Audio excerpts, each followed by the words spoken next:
Hi there, in this class I am going to show you how to install or change a theme in WordPress step by step. So first of all, what is a theme? A theme is basically the design or look of your website. It controls how your website appears to your visitors, like the colors, layout and style.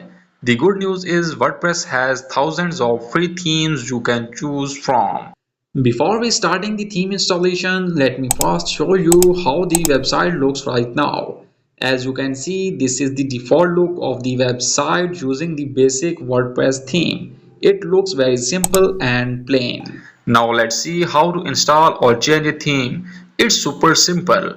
First log into your WordPress dashboard account. On the left hand side you will see an option called Appearance. Go to Appearance, then click on Themes. Here you will see the themes that are already installed on your website. If you want to change your theme to something new, just click on the Add New button on top.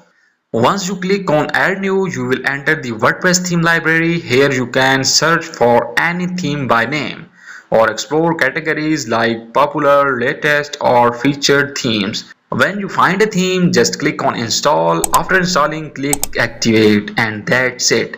Your new theme is now live on your website. Now something you might have a theme that you downloaded from another website. In that case, just click the Upload Theme button on top. Choose the theme file from your computer. It will be a zip file. Click Install Now and then Activate. That's how you upload a theme manually. So that's it. Now you know how to install or change a theme in WordPress, either by choosing from the WordPress library or by uploading your own. Take your time, explore different themes and see what looks best for your website.